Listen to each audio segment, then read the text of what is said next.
जैसा कि हमने पिछले एपिसोड में देखा था कि किंग फेंग जो चेस से बने हुए डीमन का सामना कर रहा था, लेकिन वो उसमें हार जाता है और वो मरने वाला होता है और सोचता है कि आज आज लगता है कि मैं मारा जाऊंगा। तभी तभी हम देखते हैं कि डीमन किंग और फैंगलिंग के बाकी दोस्त भी वहाँ आ जाते हैं और उसकी जान बचा लेते हैं। और हम देखते हैं कि डीमन किंग उन सभी चेस वाले डीमन को खत्म कर देता है और उन चेस ने जितने भी सोल को अपने कब्जे में किया था वो सभी मुक्त हो जाते हैं। और वो सोल जाते जाते डीमन किंग को एक क्रिस्टल देते हैं जिसका नाम प्यूरिफाई क्रिस्टल होता है। और ऐसे कई सारे ट्रेजर होते हैं और उन सभी को पाने के बाद डीमन किंग सोचता है कि आखिर आखिर फैंगलिंग इन सभी चीज को क्यों पाना चाहता है।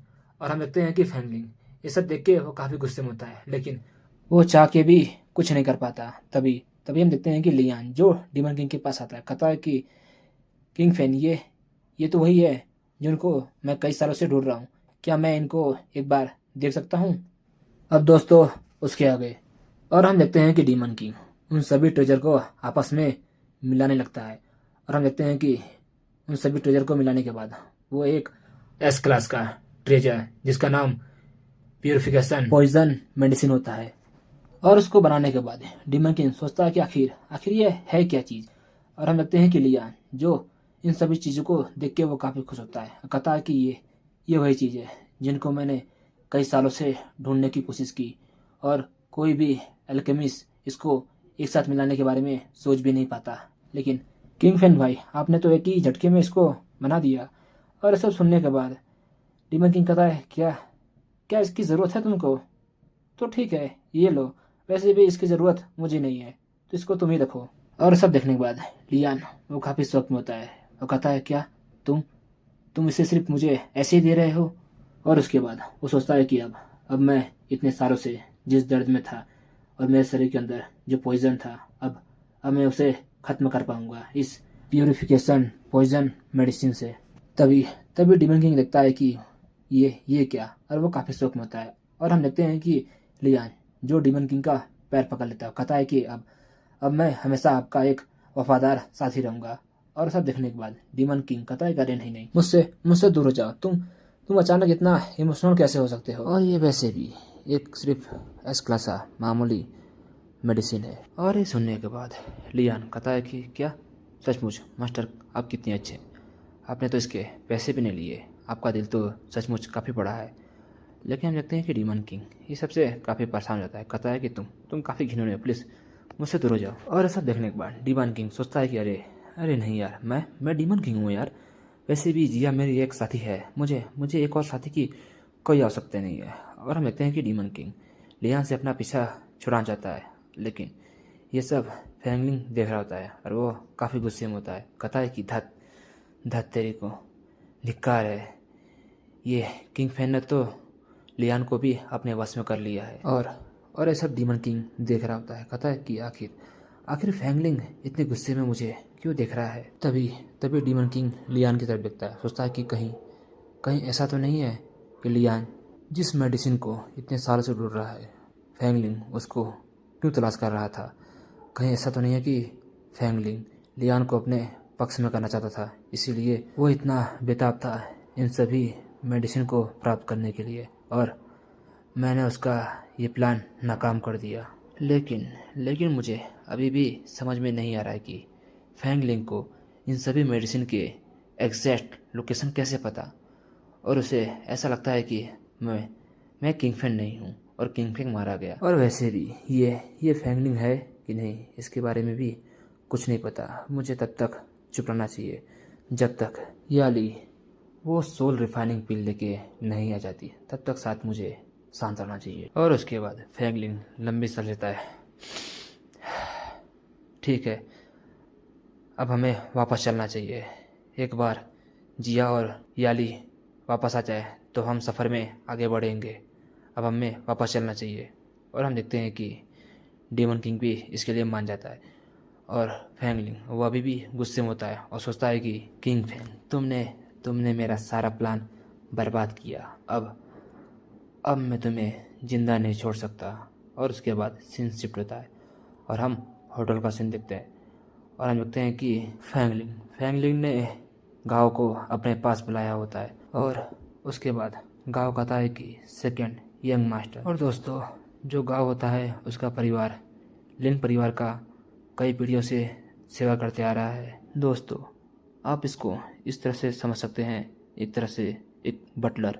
और इसके बाद फ्रैंकलिन कहता है कि गाँव, तुम्हें किंग फैन को जान से मारना होगा। और ये सुनने के बाद गाँव काफ़ी शौक में होता है, कहता है कि यंग मास्टर, आप ऐसा कैसे कर सकते हैं? और वैसे भी किंग फैन ने आपकी कई बार जान बचाई है, वो काफ़ी अच्छे इंसान है। और ये सुनने के बाद फ्रैंकलिन कहता है कि तुम कुछ ज़्यादा ही सवाल कर रहे हो।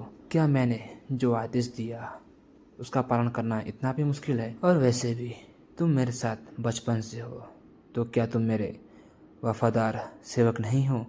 और ये सुनने के बाद गाँव कहता है कि लेकिन मास्टर, किंग फैन वो काफ़ी स्ट्रॉन्ग है, मैं उनका सामना नहीं कर पाऊंगा। और ये सुनने के बाद फ्रैंकलिन कहता है कि मुझे पता है कि तुम कुछ समय के लिए अपनी पावर डबल एस रैंक तक बढ़ा सकते हो। और ये सुनने के बाद गाँव कहता है कि हाँ, ये हो सकता है, लेकिन मास्टर आपको पता है ना, ऐसा करने से मेरी उम्र खत्म हो जाएगी और मैं मारा जाऊंगा।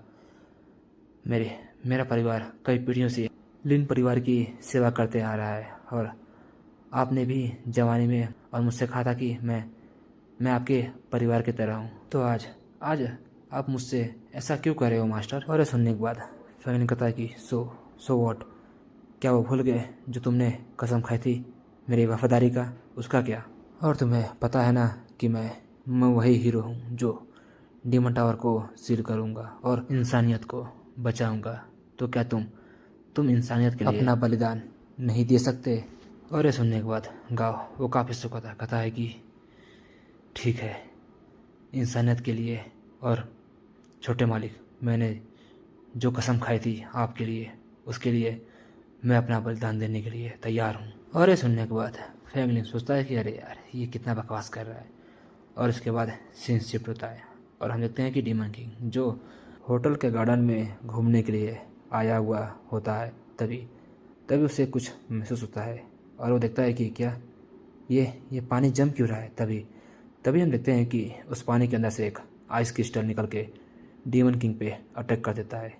और ये देखने के बाद डीमन किंग सोचता है क्या आखिर कौन है जो मुझे मारना चाहता है। तभी डीमन किंग देखता है कि और आइस क्रिस्टल उस पर अटैक करते हैं। और ये देखने के बाद डीमन किंग सोचता है कि ये तो पूरा तालाब ही जम गया, और ये पावर ज़रूरी डबल एस रैंक वॉरियर का है। लेकिन मैंने कब किसी डबल एस रैंक वॉरियर को छेड़ दिया जो वो इतने गुस्से में है? लेकिन डीमन किंग देखता है कि और आइस क्रिस्टल उस पर अटैक करते हैं और डीमन किंग बाल इन सबसे बच रहा होता है। तभी हम देखते हैं कि वहाँ कोई आता है और वो गाँव होता है। और गाँव अभी डबल एस रैंक वॉरियर का हो चुका है, लेकिन इसकी वजह से उसकी लाइफ सोर्स वो धीमे धीमे कम होती जा रही है। और उसके बाद गाँव पीछे पलट के डीमन किंग को देखता है और हम देखते हैं कि डीमन किंग उसके चेहरे पे एक कट लग जाता है। और देखने के बाद डीमन किंग वो काफ़ी खुश होता है, कहता है कि कितने समय बाद किसी ने मुझे चोट पहुंचाया है, अब आएगा ज़िंदगी में मज़ा। और दूसरी तरफ हम देखते हैं कि गाँव वो भी काफ़ी खतरनाक दिख रहा होता है। और दोस्तों, इसी के साथ ये एपिसोड यही ख़त्म होता है। और दोस्तों, मेरी तरफ से आप सभी को नए साल की हार्दिक शुभकामनाएं। मिलते हैं दोस्तों अगले एपिसोड में। बाय दोस्तों।